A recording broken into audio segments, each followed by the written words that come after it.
Så blev klokken 14, og vi vil gerne byde velkommen til det her webinar, hvor vi vil prøve at sætte lidt ord på KL's guide og lægge dels DigiRehabs perspektiver, men også en kommunes erfaringer nedover, og håber, at I går herfra med inspiration til fremtidige implementeringsprocesser. Jeg vil starte med at takke Sara Rossager Mortensen fra Assens Kommune, som i 11. time lige er sprunget til som kommunal budbringer her til det her webinar. Tak for det, Sara. Programmet kort og godt.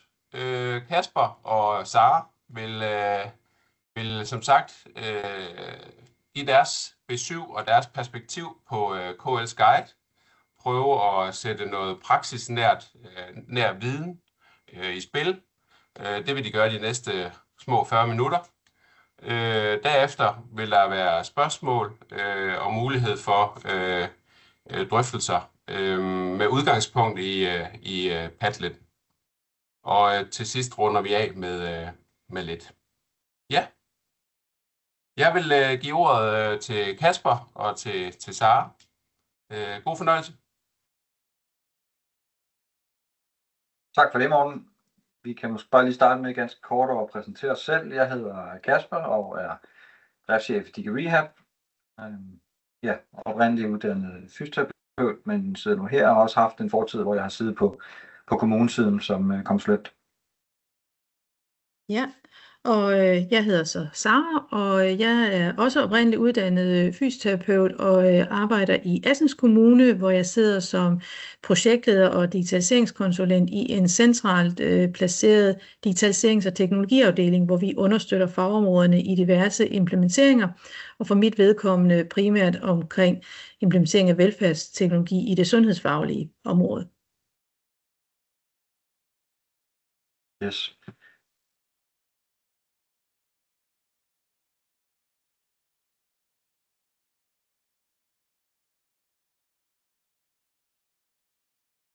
Godt, men jeg vil dele her og sætte nogle ord på guiden. Først og fremmest vil jeg bare lige sige tak til KL og for de kommuner, der har været involveret i at få den her guide til at eksistere. Grundlæggende så er guiden delt ind i 4 temaer. Det handler om strategi, det handler om organisering, forankring, og så er der emnet, der hedder teknik. Vi vil primært forholde os til 3 af dem i dag, strategi, organisering og forankring. Og til de her 3 emner, så er der tilsammen 25 undertemaer og overskrifter. Så på den måde kan man sige, at guiden fortæller en lille smule om rigtig mange ting, altså i hvert fald om en bred palette af ting vedrørende digital træning. Jeg har kun meget lidt med for guiden. Det tænker jeg, at det har I jo mulighed for at læse selv, så som Morten også sagde, så vil vi i stedet have fokus på at blive lidt mere konkrete på nogle udvalgte emner. Og når vi snakker digital træning, så kan det jo være mange ting. Så for os, altså det udgangspunkt, vi har, når vi snakker digital træning, så er det overvejende perspektivet, at man træner med den store gruppe af borgere, som hører sig hjemmeplejen. Selve guiden, når vi snakker strategi, har de her 6 underemner. Vi har valgt at fokusere på 3 af dem, det er dem, der er highlightet her.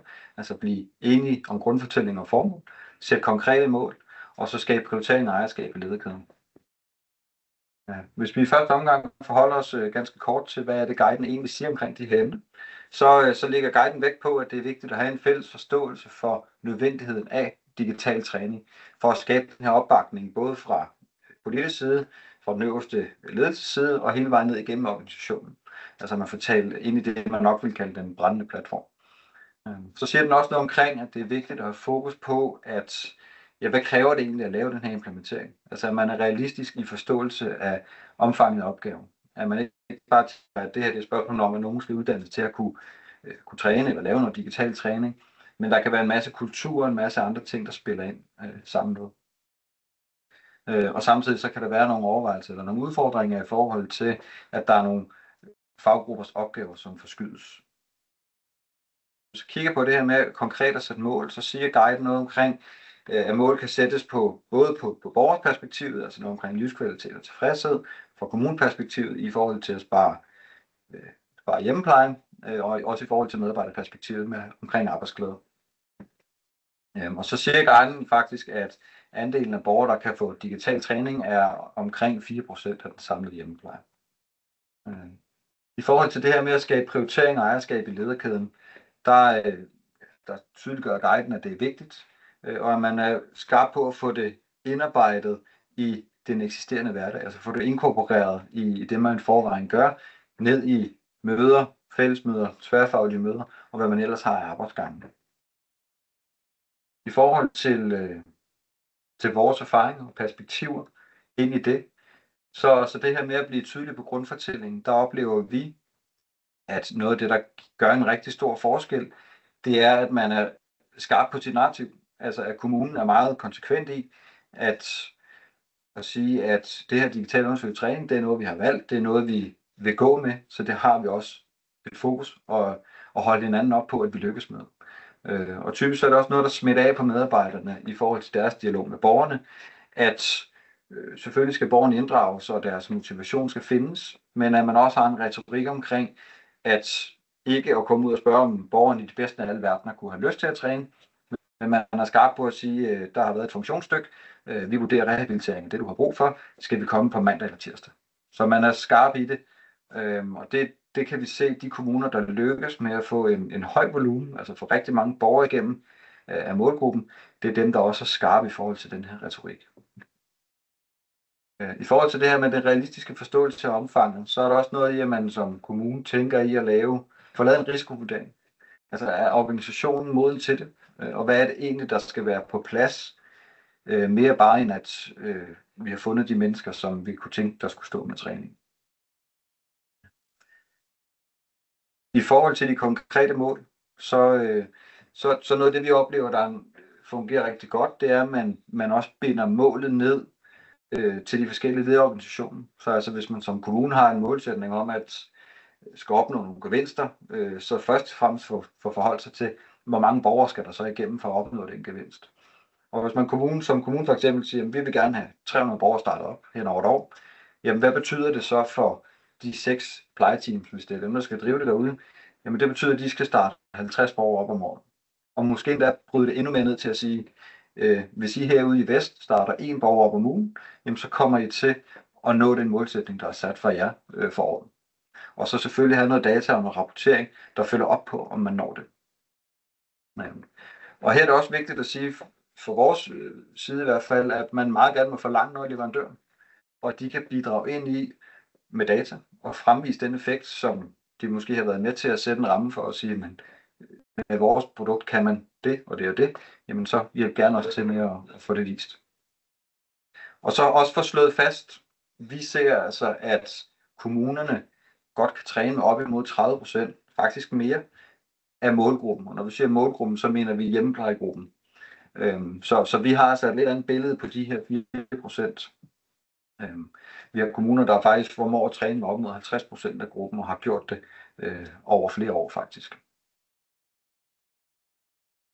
Det her med prioritering i det er også noget i lederkæden, det er noget af det, vi også vender tilbage til tidligere, men vi ser faktisk kommuner, der lykkes godt med det. Der handler det også om at få det bundet ind i nogle større dagsordner. Altså er der nogle strategiske pejlemærker, bevæg dig for livet, sund aldring, hvad man nu har gang i derude, hvor man kan sige, kan digital træning blive en vigtig element i at lykkes med de overordnede strategier, så bliver det også lettere at fastholde det her fokus.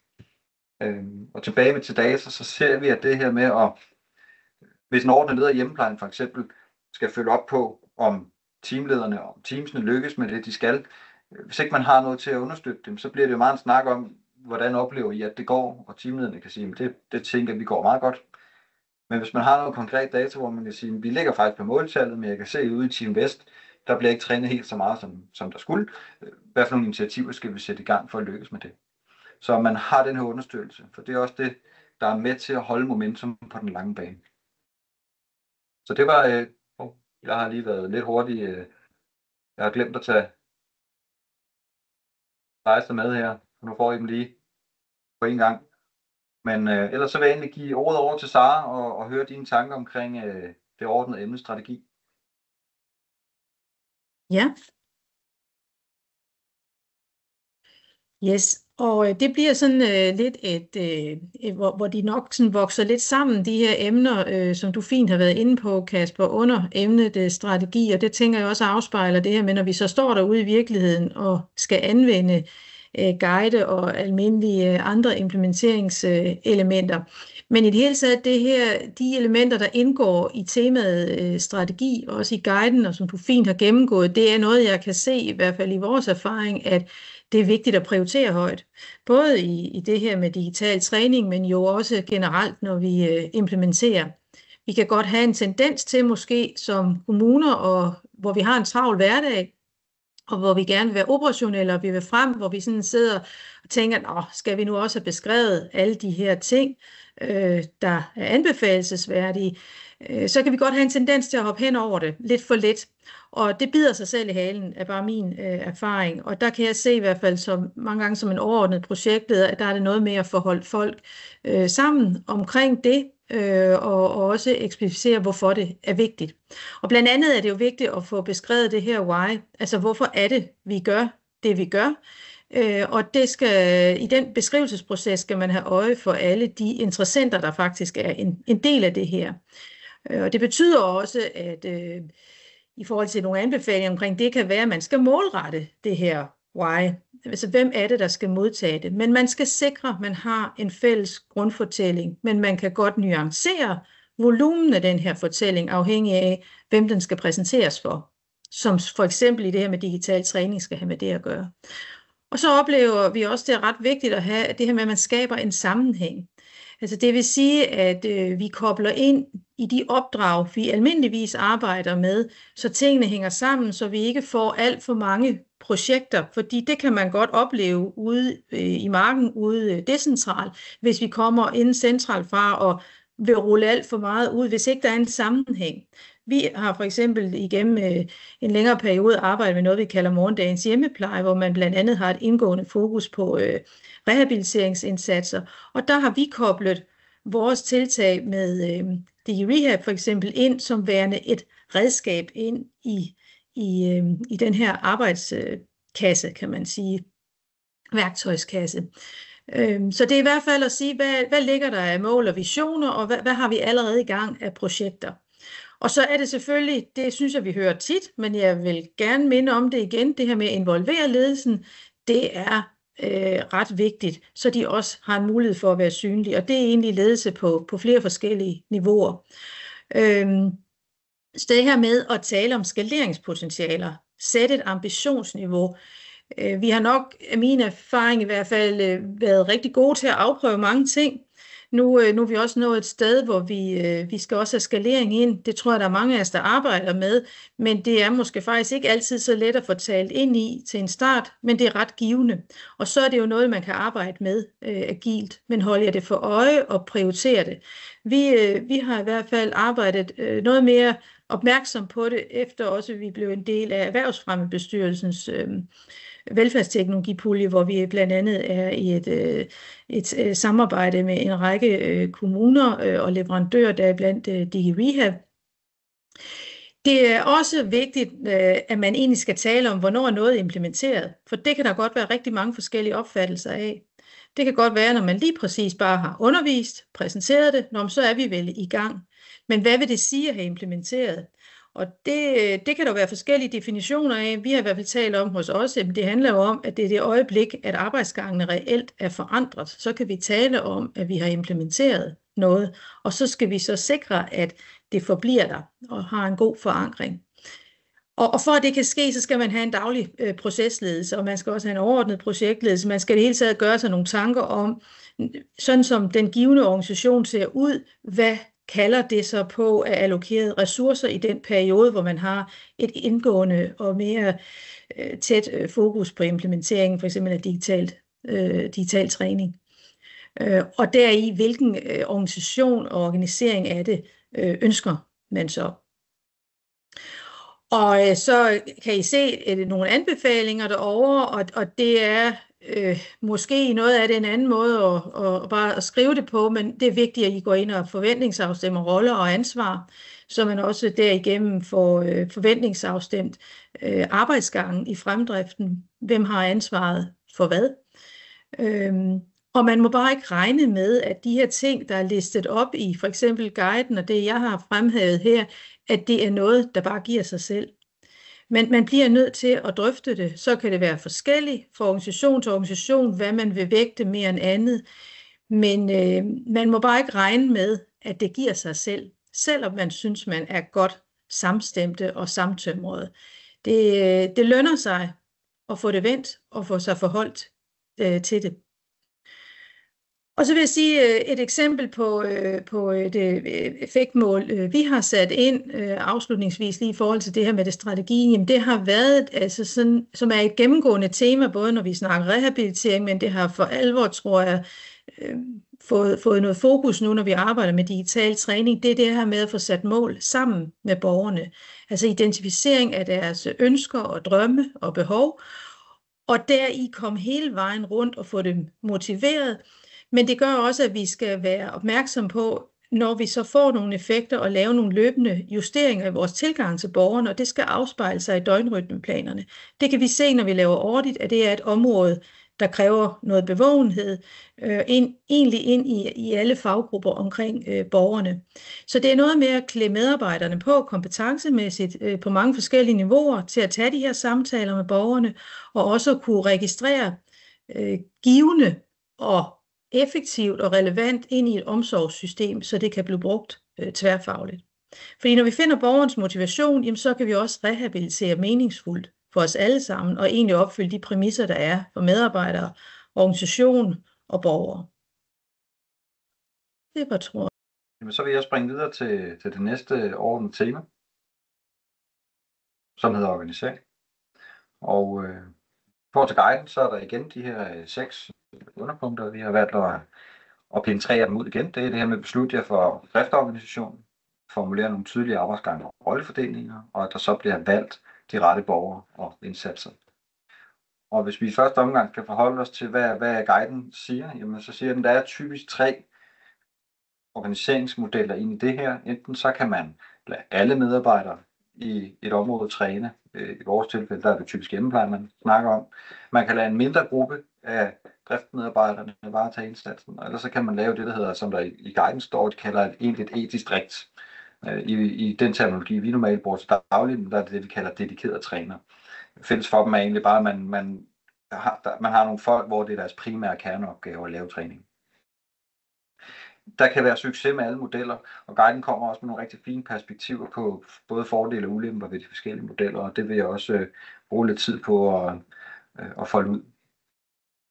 I forhold til det her med tydelige arbejdsgange og roller, så har guiden nogle fokusområder, som er vigtige, som er nogle vigtige punkter for, at det lykkes i arbejdsgangen. Dem vil jeg også prøve at dykke lidt ned i, hvad det er for nogen. Og i forhold til det her med at vælge de rette borgere til de rette indsatser, så handler det jo for kommunen om at finde ud af, hvad er det, vi vil med den her træning, altså den digitale træning. Den digitale træning kan jo netop have nogle forskellige sigter, som det er lige nu. Og så siger guiden også noget om, at man i forhold til at udvælge borgere, at brug gerne leverandøren. De burde vide hvem i hvert fald, eller har en holdning til, hvor kan det give god mening at sætte ind med træning. Og så er der listet op ud fra en række paragrafer, hvordan man kan gribe det an.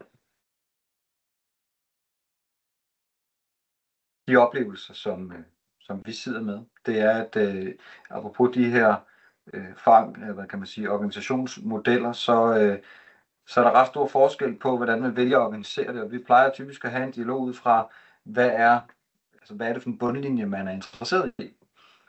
Fordi det her med at lade alle træne, hvis det man gerne vil, det er at opnå en stor nu og her besparelse i timer ude i hjemmeplejen, og man gerne forebygge, at borgerne skal have brug for meget mere hjælp, jamen så er den typiske anbefaling egentlig, at man placerer det på nogle færre hænder, og et sted, hvor det er deres primære kerneopgave. Det vil sige, så bliver de ikke forstyrret, de har mulighed for at blive super skarpe til lige netop den her opgave, og drive afsted med den.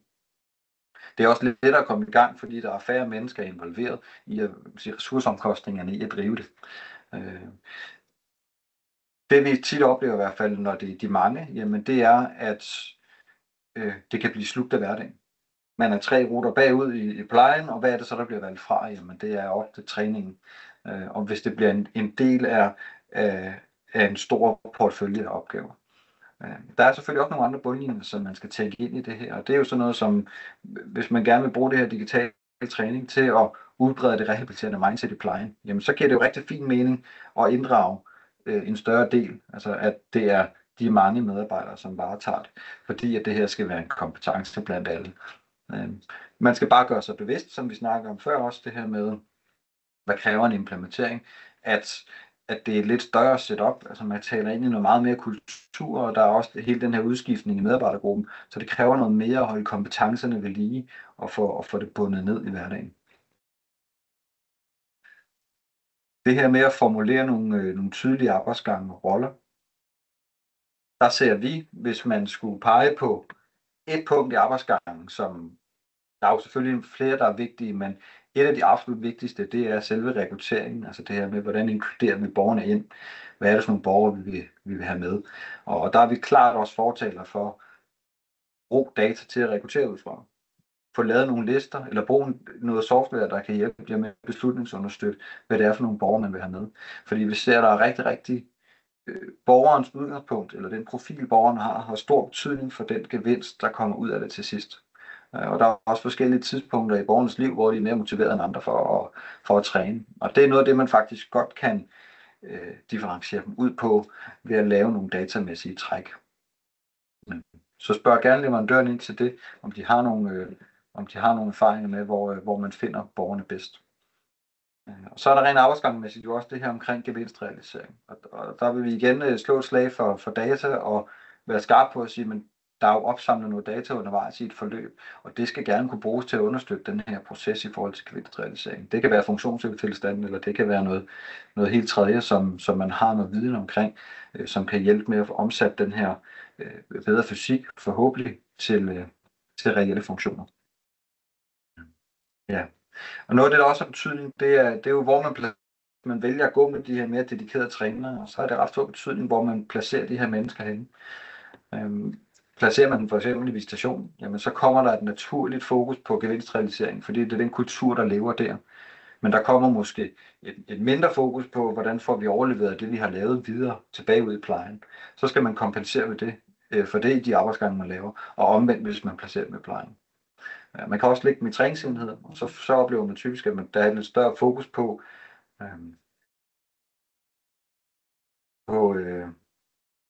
de øvrige indsatser i kommunen, altså hvad foregår der derude, og samspil med det, men så skal man igen kompensere for noget af det andet, som man ikke får i arbejdsgangen. Ja. Og så det her med borgerne. Hvad er det for nogle borgere, der skal vælges? Der vil vi sige, når man kigger på den store hjemmeplejegruppe, så er der rigtig mange borgere, som ikke nødvendigvis har fået en indsats. Vi har faktisk lavet nogle analyser, hvor vi i 6 kommuner har kigget på samtlige borgere, for at få et indblik i på 7.500 borgere, hvor mange får en træningsindsats i løbet af 12 måneder. Og der kan vi se, 40% de får enten et 140, 86 eller 3 forløb. Men det vil sige, at der er altså også 60% i den gruppe, som får hjemmepleje, som har et kæmpe potentiale, som ikke lige er faldet i kategorien for at have fået træningsforløb i ledet over. Og der er et rigtig stort potentiale, hvis man kan formå at levere den rigtige træning til dem og få dem fundet ud på det rigtige tidspunkt. Og så vil jeg bare lige afslutningsvis slå et lille slag for, at vi faktisk også ser, at der er et rigtig fint potentiale på socialområdet, hvis man har de rigtige indsatser og kan tale ind i den rigtige kontekst til at levere træning til dem også. Sara, vil du sige et par ord omkring det her med organisering? Ja, det vil jeg. Ja, som jeg også var lidt inde på i det strategiske, så er det her med helt simpelt eller elementært at få kigget ind i, hvad er det for en projekt- eller implementeringsorganisation, man skal have omkring sin implementering. Og der vil jeg godt fremhæve igen, det er vigtigt, at den er meningsfuld, og der er den her sammenhæng med det, som jeg nævnte indledningsvis, for ellers så bliver det bare måske et ubelejligt add-on, så jo mere vi kan bygge organiseringen helt lavpraktisk ind i eksisterende skeletter, er en fordel. Og der, hvor man ikke har et skelet, der skal man selvfølgelig have en projektorganisation omkring implementeringen. Men for at kunne lave den rette organisering, også i forhold til det, som du taler om, i forhold til, Kasper, med digitrænerne, eller dem, der skal ud og træne med borgerne derude. Ja, nu kalder jeg det digitræning, fordi der er lidt farvet af, hvad vi selv går og gør nu. Men det handler i virkeligheden om organiseringen af de her trænere også. Så bliver man også nødt til at kigge ind på, hvad det er for arbejdsgange, man har. Og det kan måske være en kærkommen lejlighed til at få rettet blikket på, om de er meningsfulde og de er effektive, fordi vi bliver nødt til at forholde os på dem. Hver gang vi putter et nyt system, et nyt redskab, en ny teknologi ind, så kan det godt være, at det afstedkommer, at der er noget andet, vi ikke skal gøre, men så skal vi gøre noget nyt. Så vi kommer til at skulle ændre på det, men jeg ser det egentlig som fra en positiv side af, så får vi jo måske et mandat til at gå ind og kigge på det, og alle er nysgerrige og vil gerne være med til det, for det er simpelthen nødvendigt. Der er også en vigtighed i, at de her forskellige lederniveauer, der vil være involveret i sådan en proces med at få digital træning implementeret, og nøglepersoner og teams og et hele taget områder, fagområder, at der skal vi sikre, at de er tæt forbundet vidensdelingsmæssigt. Vi skal have skabt nogle fora, hvis ikke de er der, hvor de kan mødes.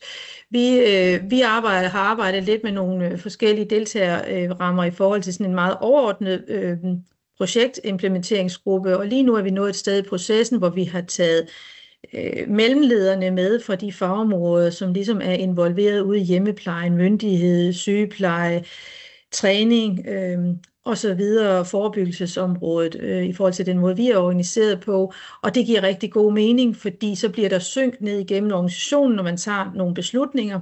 Vi har også noget, vi kalder referencegruppemøder. Der sidder alle lederne fra hjemmeplejen. De mødes faktisk hver 14. dag. Og det tror jeg er noget, der er afstedkommet hos os og blevet et blivende fora, ledelsesfora, ind i det, vi kaldte morgensdagens hjemmepleje, fordi man simpelthen har erfaret, at det er vigtigt at have et etableret rum, hvor der er plads og en dagsorden, hvor man kan putte ting op, så der bliver ledelsesmandat bag handlingerne derude i praksis. Så der er det egentlig bare i gåseøjne at kigge ind i, hvad har vi, hvad skal der til, for at vi kan lykkes bedst muligt med vores implementeringer og tiltag. Og så er der det her med organiseringen af trænerne, som har med den digitale træning at gøre. Vi har startet centralt. Vi var den oplevelse, og er en også stadigvæk, at det er vigtigt for at sikre, at vi får nogle gode arbejdsgange, at vi får noget ensartethed i måden, at vi gør det på, at der har det været den måde, vi har startet ud på. Men vi er også ret opmærksom på nu, at det er også vigtigt at kunne komme ud decentralt og have noget decentral forankring. Vi har bare skulle blive kloge på selv også, hvad er det helt præcist, vi skal have forankret derude. Og lige nu, der tror jeg, vi ser lidt ind i måske det, vi kan kalde en hybridmodel. Det er derfor, det står her. Det vil sige, at vi både har nogle trænere, der er organiseret centralt, og så har vi nogle, der er organiseret decentralt. Så det er i hvert fald noget, vi kigger ind i, men det kræver så stadigvæk, at de jo også kollegaer, hvordan får vi dem samstemt omkring nogle ting. Men det er enormt vigtigt for at kunne skabe ejerskab lokalt, at man kigger ind i begge muligheder. Og det vil også sige, så er der nogle mødefora, der må man se, hvad det er, der er behov for. Jeg sagde det før under strategien, man må ikke tage for givet, at noget giver sig selv. Tal om det. Fordi så er der heller ikke noget, der putter sig nogen steder. Og så skal man være rigtig, rigtig tæt på praksis derude. Det betyder meget, at der er nogle procesledere, som kan være tæt på, og som har en god føling med det. Så man kan godt have mange forskellige niveauer af projektledelse ind i det her. Og så er det rigtig vigtigt, at man har synlig ledelse. Det er det jo altid. Og så skal der være en fokus på, at man opnår de her effekter og en værdiskabelse. Og det, der nok i virkeligheden er allersværest, det er at få omsat den her værdi, der er skabt derude. Og det er i hvert fald der, vi er nået til lige nu. Vi har været i gang hos os siden maj måned, og vi har et indgående fokus på, når der så er de her træningsforløb, som er afsluttet, og vi har fået nogle effekter, hvordan får vi så egentlig det arbejdet ind i dagligdagen derude. Så det tænker jeg egentlig er måske et fint springbræt til det næste, Kasper, fordi det er vigtigt, vil jeg sige, at holde fokus på den her værdiomsætning. Ja, jamen så når vi til det sidste tema i guiden, som er forankringsdelen, og der er ret mange underpunkter, og vi har valgt at have fokus på de her 4, som vi synes dækkede det overvejende. Det er at have et løbende fokus på kompetenceudvikling, det er at tilrettelægge prøvehandlinger, så de har et skaleringssigte, det er at bruge data i ledelsesinformation, og så er det at inddrage leverandøren i implementering af gevinstrealisering. Hvis vi starter med lige at sætte på igen, hvad er det egentlig guiden sådan helt konkret siger? I forhold til det her med kompetenceudvikling, der oplyser guiden egentlig bare om det her med, det er godt at have et blik på, at når der kommer nye funktioner til, altså man har lavet et setup, hvor medarbejderne hele tiden er opdateret på den viden, der er, og at selvfølgelig, når der kommer nye medarbejdere og ledere, jamen, så skal der også være en plan for, hvordan er det, man får inkluderet dem og får viden omkring det. I forhold til det her med at tilrettelægge prøvehandlinger, så de har et skaleringssigte, der lægger guiden også op til, at man fra start får involveret alle relevante områder. At man ikke får lavet et for kunstigt setup, der gør det svært, hvis man skal skalere videre ud til organisationen. Og brug af ledelsesinformation. Vi har været forbi det et par gange allerede her, men det er også en ret central punkt for at få det til at lykkes. Så siger de også, at jeg prøver at få det systematiseret og få det tænkt ind i den øvrige ledelsesinformation, der er. Altså få det gjort til nogle faste punkter på nogle møder, for at det kan leve på den lange bane. Og så også få brugt data til at få sat nogle delmål, og så man også kan dele det op mellem de forskellige områder eller distrikter. Og afslutningsvis så er det her med at holde leverandøren eller inddrage leverandøren i implementeringen, hvor guiden også slår et slag for at bringe dem tæt på. En ting er at bringe dem tæt på, så man kan se det som et samarbejde, men også gerne stille dem til ansvar for gevinstrealiseringsprocessen, og så forlange noget af dem, forpligte dem til, at de hjælper ordentligt til. Og det er vi i hvert fald som leverandør også, det vil vi rigtig, rigtig gerne, fordi vi oplever, at det er givende for begge sider af bordet. Vores perspektiver på det her, når vi snakker kompetencer, så handler det også for os om at kigge i, hvad er det egentlig for nogle kompetencer, der skal være der. Og vi er tilbage til den her med, man kan sige for ledelsesdelen, så er det også et spørgsmål om, vi oplever rigtig mange dygtige ledere derude, men det er også en anden kompetence at skulle at drive procesledelse. Så hvor er kompetencerne i organisationen til det? Og har man tænkt det ind i den her implementeringsproces, at der også muligvis kan være behov for at opkvalificere noget omkring det. Og så er der hele kompetencerne hos medarbejderne i. En ting er at kunne bruge en digital løsning til noget træning. Men hvad siger kultur? Altså hvad er den rehabiliterende kultur derude? Hvad tænker man som sosu, at min opgave det er bare at pleje? Jeg vil ikke have noget med det der at gøre. Jamen så står man måske også over for en lidt større opgave. I forhold til at få tegnet et fuldt billede af, hvad kræver det egentlig at få implementeret det her. Det her med at tilrettelægge prøvehandlinger med henblik på skalering. Vores tanker om det er egentlig, at vi oplever, at rigtig mange kommuner har et fokus på at iværksætte nye tiltag.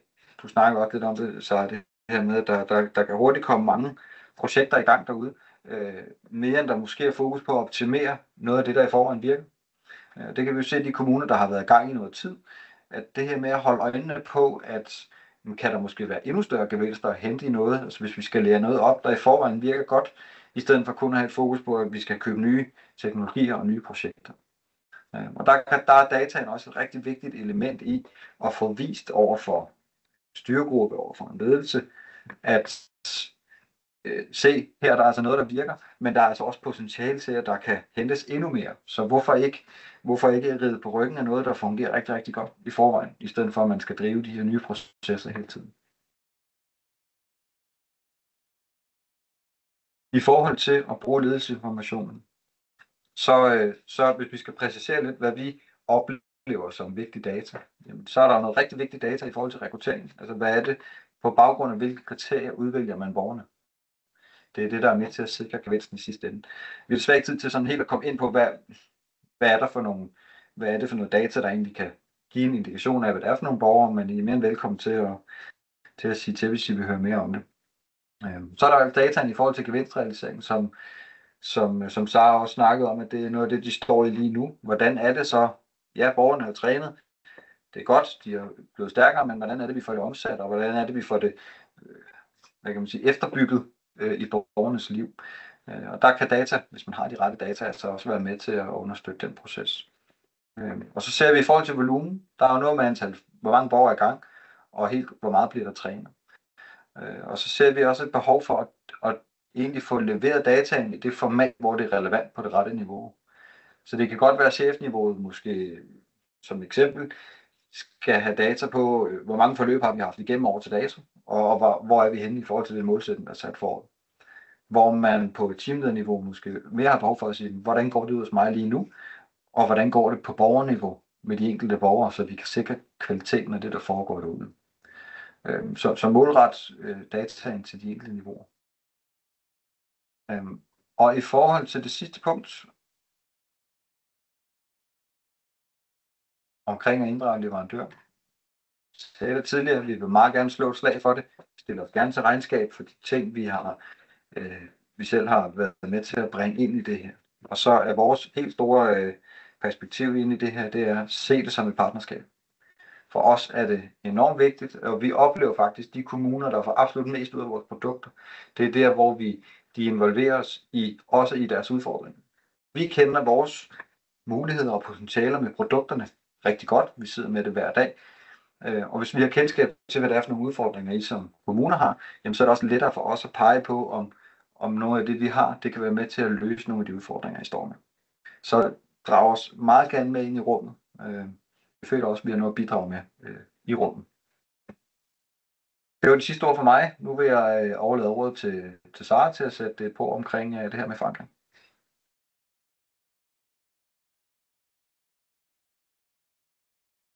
Ja, tak for det. Jamen, for lige at tage broen igen fra det her med organiseringen over i forankringen. Nu nævnte jeg noget omkring, hvordan vi havde valgt at organisere trænerne både centralt og kigger nu også ind i at kunne gøre det decentralt. Noget af det, vi også kunne se, det er jo det her med, hvordan når vi rundt omkring borgeren sådan helhedsorienteret, og der har vi også, før vi gik i gang med digital træning, der har vi jo arbejdet ind i, at rehabiliteringsterapeuter og så videre kommer ud i teamsene, ude i hjemmeplejegrupperne og sidder sammen med myndighedspersonalet derude. Det vil sige, at man egentlig er en tværfaglig gruppe derude, og den form for organisering og et indgående fokus på rehabiliteringsbegrebet, jævnfør Hvidbogens opdatering, som kom for et par år siden, så kan vi i hvert fald se, at det med organiseringen, det betyder rigtig meget, at man har tænkt i forhold til at få det her vidensflow, og også kunne tilpasse tilgangen til borgeren sådan helhedsorienteret og hele vejen rundt. Men det er jo ikke gjort med organiseringer alene. Jeg kan godt hilse at sige, at der er stadigvæk altid meget, man kan arbejde med, og det kræver, at man sætter fokus på det. Nu ved jeg ikke lige, hvad der skete med slidet der. Ja.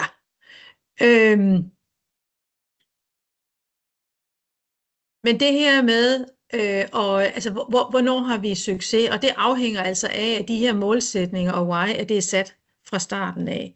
Fordi hvis det er sat fra starten af, så kan vi løbende gå ind og genbesøge det, og det kan også være, at man bliver klogere undervejs, og man vil justere i nogle ting. Man skal selvfølgelig lige være opmærksom på, hvad man justerer på i forhold til, når vi arbejder med data, så man ligesom kan se en udvikling. Men der kan godt være noget, hvor man kan stramme det til, og måske præcisere det mere hen ad vejen. Tillader jeg i hvert fald selv at gå ind og genbesøge tingene. Det har jeg i hvert fald haft stor glæde af, når jeg laver nogle målhierarkier, og kunne gøre det. Særligt når vi har større projekter, som det vi er i gang med her, og der er mange interessenter, så kan vi hjælpe hinanden med at holde hinanden på sporet. Og så er det igen det her med, som jeg afsluttede med at sige, med det andet værdiomsætningen af værdiskabelsen, altså sikringen af gevinstrealiseringen. Det er rigtig, rigtig vigtigt. Og så er der det her med at arbejde dataorienteret. Det var nok også noget, der optog os meget, da vi skulle ind og gøre nogle valg og prioriteringer i forhold til, hvordan vi vil arbejde med digital træning lige i forhold til hjemmeplejeområdet. Og noget af det, vi fandt ret interessant, det var jo netop, at der i DigiRehab-systemet er de her datarapporter, som vi får tilsendt. Og det gør faktisk, at vi er i stand til at gå ind og kigge på tal på forskellige måder og undre os og være nysgerrige på, hvorfor ser det sådan her ud. Så der egentlig er noget faktuelt at forholde sig til i det. Og det er ret essentielt. Og så har vi en øvelse i som organisation, at det ikke kun er få mennesker, der er i stand til at kigge ind i de her rapporter. De er relativt simpelt sat op. Men det kræver jo stadigvæk, at der er noget tid til at samtale om, hvordan bruger vi dem så derude. Og det har vi en opmærksomhed på nu, og det er enormt hjælpsomt, fordi der bliver noget at samtale ud fra, og ikke bare nogle synsninger. Det her med partnerskab ser vi også som ret vigtigt, og det tror jeg vel egentlig, vi alle sammen kan blive enige om, at det er, men derfra at få det gjort i praksis kan godt være svært. Vi kan måske også som kommune nogle gange sidde og tænke om, hvor tæt på skal vi lige trække hinanden ind i rummene, leverandør og kommune og måske vidensinstitutioner. Men jeg kan kun sige, at det er enormt positivt, og hos os har det egentlig hjulpet prioriteringen af det godt på vej, at vi er blevet en del af det, vi i vores regi kalder projekt Viser, men som er et projekt, der er ansøgt af Erhvervsfremmebestyrelsens velfærdsteknologipulje, hvor der egentlig er 3 forskellige indsatsområder. Der er ganske givet nogle af jer tilhører, der er en del af det derude, også i nogle andre implementeringsprojekter. Men jeg kan i hvert fald se, at det gør, at der ligesom er et opdrag til, at vi skal sætte os i rum sammen. Så jeg ser bare, at det er en kærkommende hjælp til at gøre det, og måske turde springe ud i det og prioritere det. Og når man i det her tilfælde sidder med en leverandør, der også er udviklingsorienteret, og gerne vil høre og lytte på, sige, jamen vi kan, som du sagde, Kasper, sætte nogle krav af os som kommuner. Vi må gerne sætte nogle krav, men der må også gerne være nogen, der prikker til os og siger, hvorfor gør I sådan? Nå ja, det kunne være, at vi lige skulle ind og kigge på det. Så det bliver sådan en joint venture på det. Så kan man sige, i forhold til det her med, hvordan er det så, hvad er det for et parameter, der også er med til at sikre, at vi har en god forankring, og vi kan sikre en stabil drift, jamen det er jo, at vi løbende har en kompetenceudvikling. Vi har blandt andet sat ind i noget omkring borgerrettet kommunikation, som vi er i et udviklingsfelt med lige nu. Vi kigger også ind i og sender nøglepersoner og centrale ledere afsted i noget, altså sådan helt konkret procesledelsesredskaber, så de egentlig kan drive med de her rehabiliteringsprocesser derude og skubbe på der, hvor der er. Men når vi sætter krav til vores medarbejdere, så har vi også en forpligtelse til at klippe dem på, og der er det jo en stadig nysgerrighed i at få det gjort i et niveau, som er målrettet bedst muligt, de her medarbejdergrupper. Og så vil jeg sige, at det her med at være omstillingsparat, altså vi skal kunne arbejde agilt, det vil sige, at vi skal kunne omstille os undervejs, vi skal kunne genbesøge tingene. Vi kan godt lide måske nogle gange at have en vandfaldsmodel, sådan rent implementeringsmæssigt, så er det sådan her, vi kører, men sådan er virkeligheden ikke. Det tror jeg, at alle, der har været en del af noget implementering i større eller mindre omfang, kan ikke genkende til. Men jeg tror, det er måske ret vigtigt at italesætte, at det er præmissen, sådan så man igen har en fælles forventning omkring det. Og så er der det her med at have en iterativ tilgang, altså ting skal gentages, indtil de egentlig har fundet en blivende og hensigtsmæssig form i forhold til det mål, man har sat op. Og det kunne være omkring arbejdsgangen. Der er studier, der viser, at det tager relativt lang tid at få ændret vaner og arbejdsgange, og dermed i også kulturerne. Så jeg vil sige, det her med at være løsningsorienteret, vend præmissen til noget positivt. Jeg ved godt, der kan være platforme og præmisser, der fra tid til anden vil synes, det kan være tungt at arbejde med, men det gør jo, at vi får arbejdet med nogle ting, sådan vil jeg vende om at sige, og det kan godt være, at vi mangler hænder derude i øjeblikket, måske ressourcer, den demografiske udvikling, den stiger stødt, men det er meget mere legitimt i dag at snakke omkring velfærdsteknologi og sådan noget som digital træning og få det implementeret. Så platformen er for mig at se fin. Ja, Jeg tænker, at meget af det, der står over i højre side med anbefalinger, det tror jeg egentlig, jeg har været inde på.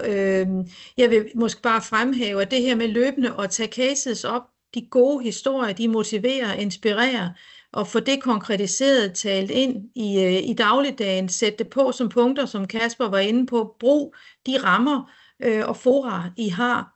Og når vi så har trænet med de her borgere, og vi har afsluttet forløbene, så skal vi sikre en brobygning til civilsamfundet. Det kunne være et oplæg i sig selv om, hvordan vi gør det, men det er en hjørnesten i at kunne fastholde den effekt, vi har fået på alle parametre, både på borgerniveau i livskvalitet, men også for en organisation, i at lykkes med serviceringen af vores borgere. Og der i også, jeg godt lide ordet efterbyggelse, derfor står det også her, altså hvad er det, vi gør bagefter. Så jeg tænker måske, at det kunne godt være udgangsbønnen fra min side i det her. Det er ikke gjort med digital træning alene. Vi bliver nødt til at kigge efter, og vi har en forpligtelse, tror jeg, vi vil opleve som kommune, i at bygge på og være en aktiv medspiller ind sammen med civilsamfundet. Der er nye ældrelov, der er mange ting, der banker på døren. Det er bare at gribe mulighederne. Tak for det, Sara. Tak, Kasper. Der har været lidt trafik på Padletten, og der er lidt spørgsmål. Så hvis I er klar, så vil jeg tage hul på det. Kirsten Refshauge, hun spørger Sara, du taler om decentrale digitrænere. Hvor er det, de byder sig til? Er det uden for hjemmeplejen? Nej, det er jo meget relevant, for hvad ligger der i ordet decentralt? Det var simpelthen talt ud fra et kommunalt perspektiv, hvor vi mange gange arbejder med, at vi har nogle centralt bestemte medarbejdere, så er der nogen, der er decentrale. Og decentralt for os, det er, jamen så er man ude i hjemmeplejen, eller ude på bostederne, eller ude på plejecentrene. Det tror jeg, den term, vi hos os siger. Så det har simpelthen noget at gøre med den ledelsesmæssige forankring i dagligdagen, hvor jeg kan se ind i, at lige nu har vi haft de her trænere til en start, og vi har som sagt ikke været i gang så længe, forankret ledelsesmæssigt centralt, men vi kigger lidt ind i, hvordan kunne vi også få noget ud decentralt. Det er også noget med at få ejerskab. Jeg synes også, det er noget med at prøve nogle modeller af på noget, men der er rigtig mange hensyn at tage, og i bund og grund, hver gang vi gør noget, så bliver vi nødt til at gå ind og kigge på, hvad vurderer vi i fællesskab af en organisation er moden til at gøre. Ja. Tak for det, Sara. Så er der en refleksion og et spørgsmål fra Nordfyn. Det er til dig, Kasper, primært tænker jeg i forhold til den her målgruppe, som du talte om, som ligger lidt uden for paragraferne, eller hvad skal vi sige. De sidder og reflekterer lidt over borgere, som har et komplekst sygdomsbillede, om de også tæller med i den statistik, som borgere, der potentielt kunne være målgruppen for DigiRehab eller andre indsatser, men som af den ene eller anden faglige grund ikke bliver tilbudt det. Ja, altså hvis det refererer til det her, jeg sagde med, at 40% får en indsats, og 60% i hjemmeplejen gør ikke, så er det jo det fulde billede. Hvem har en 83-ydelse? Altså hvem får i hjemmepleje? Og ud af den samlede gruppe, der er det, der har været billedet. Det man kan sige, det er ud af de 60%, der er det, alle vil jo have godt af noget træning, men det er klart, det er ikke alle, der er et sted i livet, hvor de er i stand til at tage imod træning lige nu, uagtet om det kommer fra noget digitalt, eller om det er en terapeut, eller om det er nogle helt tredje, der bare tager det. Så selvfølgelig er det jo for meget at komme og sige, at så skal I bare træne med 60% hver år, og så er det godt. Så målsætningen skal selvfølgelig sættes derefter, men vi oplever faktisk, i hvert fald med den træning, vi kommer og leverer, fordi der er jo forskel på, om at digital træning noget, hvor nogle terapeuter skal delegere noget videre, er digital træning noget, hvor for eksempel sosu'er står med et værktøj, jeg kan træne med borgerne uden terapeuterne er på, eller er det et spørgsmål om, at nogle borgere skal kunne selv træne derhjemme. Det vi i hvert fald ser med hvor træningen jo overvejende er superviseret, men med værktøjet til at understøtte, det er, at man faktisk kan træne med nogle relativt tunge, plejekrævende, skal jeg måske kalde det, borgere. Fordi man er til stede, og fordi det er en medarbejdergruppe, altså typisk sosu'er, som varetager træning, som har et rigtig godt tag på de her borgere, altså formår at motivere dem og tale ind i den virkelighed, de står i. Så det er bestemt ikke urealistisk, at man kan træne op imod i hvert fald 30% af den samlede hjemmeplejegruppe årligt. Og så et spørgsmål nok til jer begge to i virkeligheden. Hvordan beslutter man, hvor mange trænere man skal have? Yes. Vil du sige, eller skal jeg starte med at sige noget så? Du må godt prøve at starte, så jeg vil gerne supplere det. Ja. Altså, det er jo meget et spørgsmål om ambitionsniveau, og hvad er det, man vil med den her træning. Altså, vi regner det jo typisk ud fra den samlede gruppe, og siger, at der er en procentdel af den gruppe, I gerne vil træne med, som vi ser, man kan nå i mål med. Og så kan der godt være lidt forskel på, en ting er, hvor mange er der potentiale hos, og hvor meget kapacitet har kommunen til at kunne imødekomme det her potentiale. Så det er i hvert fald noget af det, man skal kigge ind i. Og så har vi jo sådan en fordelingsnøgle i, hvor mange, hvis man ser en træner som værende en fuldtidstræner, der har det som en dedikeret opgave, eller de rehab, hvor mange forløb kan sådan en menneske have igennem på et år. Og der ser vi sådan i omegnen af i rundetal 70 borgere som fuldtidstræner, man vil kunne starte op. Og så er der nogen, der falder fra, og man starter nogle nye op. Men når man ligger sådan i det leje hen over en 12-måneders periode. Det har selvfølgelig betydning af geografi og kørsel, og hvor mange møder skal man til, og hvad det er for en organisering, man vælger at lægge omkring det. Så. Ja, og i forlængelse af det, så var det jo rart for os i hvert fald, at der forelå nogle data. Det gjorde jo, at I som leverandør kunne gå ind og lave et træk på i forhold til den målpopulation, vi har, og de mulige kunder, vi har i Bixen allerede. Ligesom at man faktisk kan gå ind og se på, hvad kunne der per erfaring fra lignende kommuner og lignende volumen være et niveau, man kunne starte i, hvor man også får en effekt hentet hjem. Og så er det jo altid en overvejelse af, hvor skal vi starte henne? Vi startede med rehab-modulet, fordi det var ligesom der kunne man måske få den største effekt. Og det kommer selvfølgelig an på, hvad er det for en bundlinje, man er optaget af. Og det er klart, at vi er jo som organisationer optaget af, i den samtid, vi er i, bedre brug af ressourcer, hvordan kan vi optimere og levere en god service og omsorgsfuld service til vores borgere. Men jeg tænker også, der kan være noget i, når man laver nogle implementeringer, uagtet om det er det her eller noget andet, man skal også sikre sig, at det bliver en god oplevelse for medarbejderne. Altså hvis man får startet ud enten med en forkert organisering, forkert volumen eller et eller andet, hvor man ikke kan generere nogle gode historier, så bliver det rigtig svært at skabe det her narrativ og en god fortælling om at sige, hvorfor er det her en god idé? Og der skal jo altså også nogle penge til. Vi kan godt sidde og snakke om et ideelt billede, og man kan også sidde og sige, når der er en masse data, der viser, at det her det virker, hvorfor så ikke bare poste en masse penge i det? Jo, det kunne du godt gøre, men vi skal også være klar til at honorere det antal trænere, der er. Altså, vi skal kunne understøtte, og der er jeg helt på det rene med, at der er meget forskellige tilgange til, om man har mange trænere ansat eller få trænere. Men det er jo nogle drøftelser og nogle overvejelser, man skal tage i en organisation. Hvordan kan vi lykkes succesfuldt? Så kan modellen måske være underordnet, men hvad passer ind i det? Så det er jo noget med at kigge på, hvad man har midler til.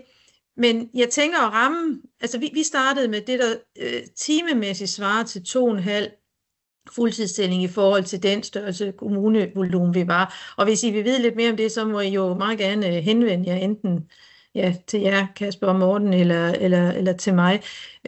Men jeg synes, der kan være flere betragtninger ind i, hvorfor man vælger den ene eller den anden model eller volumen i det. Vi regner så med at skalere op med svarende til 2 fuldtidsstillinger, men det kan meget vel være, at vi vælger at fordele de timer lidt forskelligt, lidt afhængig af, hvordan får vi udbredt. Der skal man også snakke skalering. Man bliver også nødt til at gå ud på de isflager, der gynger lidt og prøve noget af, ellers laver vi heller ikke ejerskab i organisationen. Så det er vi ret bevidste om. Tak, Sara.